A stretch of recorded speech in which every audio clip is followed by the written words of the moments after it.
Hi all, this is another game from Fischer's conquest of the USA Championship in 1963, where he had an 11-0 clean sweep of the field. So he was playing white against Bisguer and played e4. Bisguer played e5, and we have here a royal Lopez. So after a6 the bishop retreated, so this is all standard theory. Knight f6, castles, bishop e7. So this path has been tread in thousands of grandmaster games so far. After rook e1, black played b5, so the bishop retreated, black castled, and now Fischer plays c3, not worrying about the Marshall Gambit. Perhaps the Marshall Gambit hadn't had such a fearsome reputation back then, so in today's times white would be afraid of this Marshall Gambit with d5 here.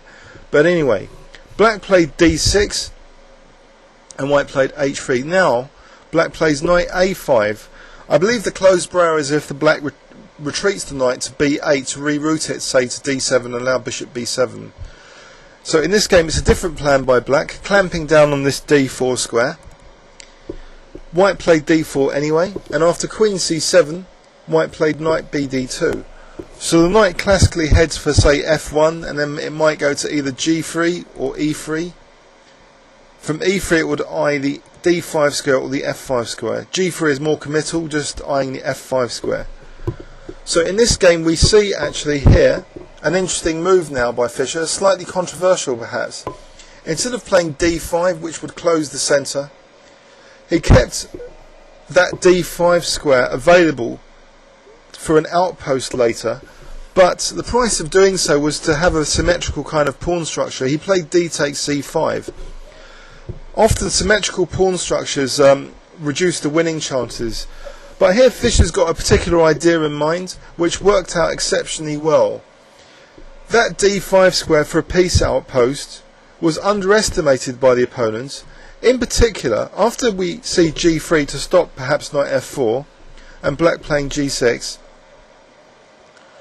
Fischer here played h4, which is an interesting move because it does in theory weaken the g4 square, but perhaps he wasn't worried because of bishop g4 because of knight e3 just attacking any bishop there.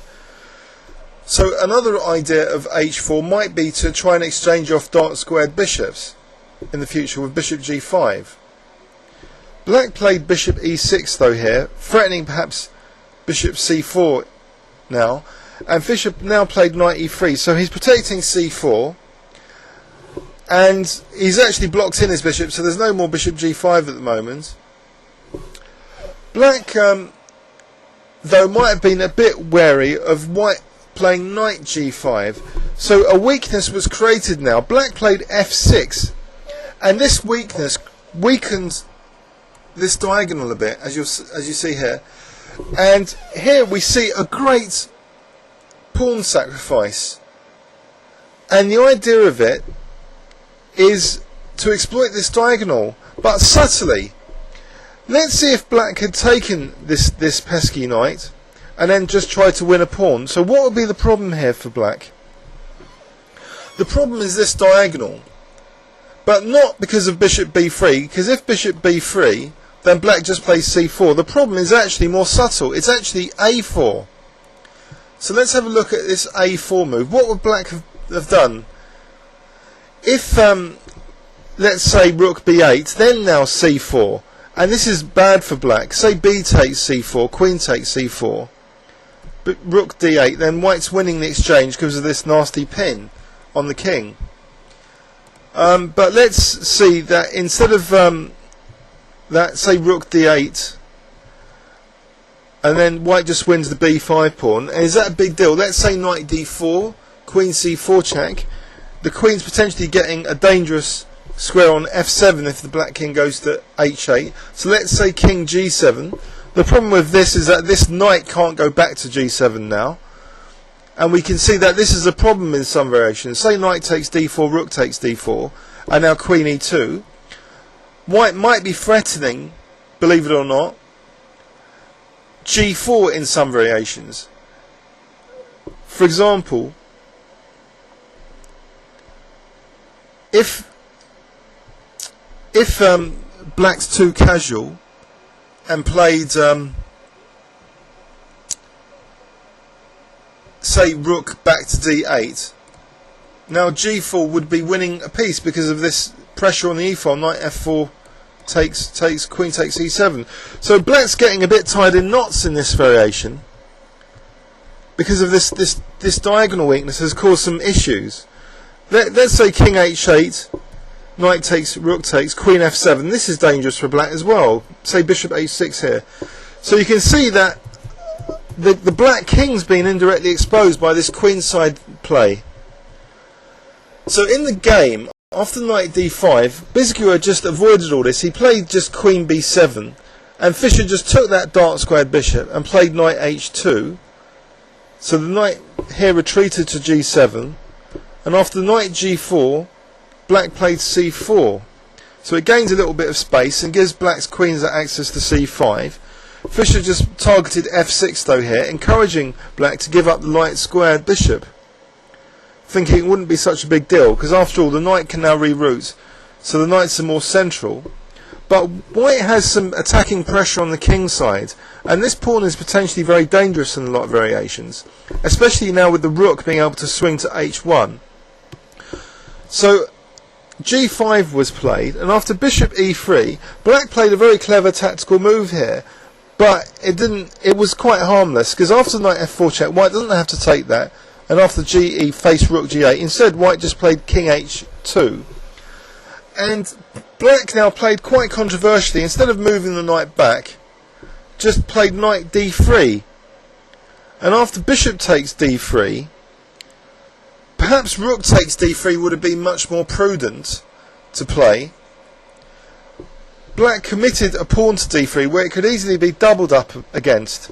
So if rook takes d3, I'm not sure if white had anything good here. Maybe just h6 or queen f5.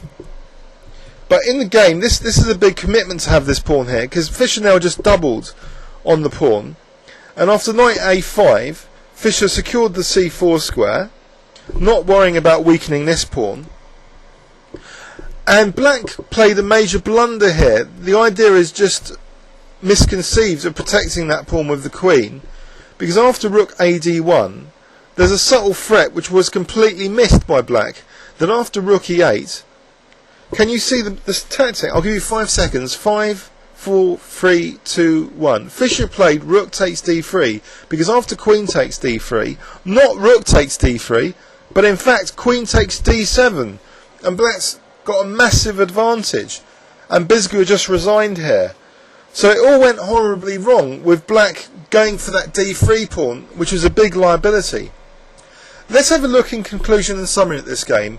It was a Lopez, and black played d6 here with the idea of knight a5 and c5, and after d4 just reinforced his position with queen c7 and then retreat the knight. And now controversially Fischer just kept the pawn structure symmetrical, and he had this idea of using the d5 for a piece, and it turned out into be a very good pawn sacrifice if black had accepted this, because of that punch with a4.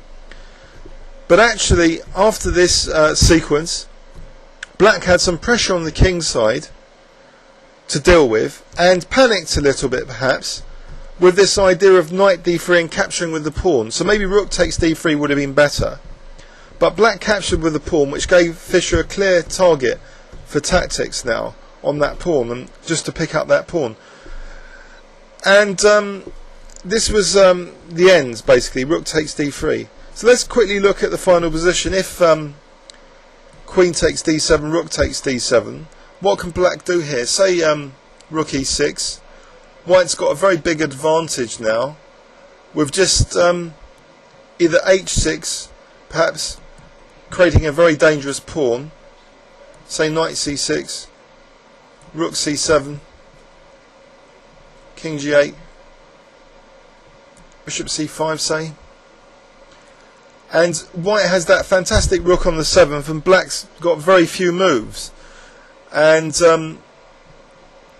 in fact is going to start losing material now. So that was another excellently played game by Fischer. Let's have a look at the final position. Queen takes d7. And so that secured him his 4th win in a row in this US Championship.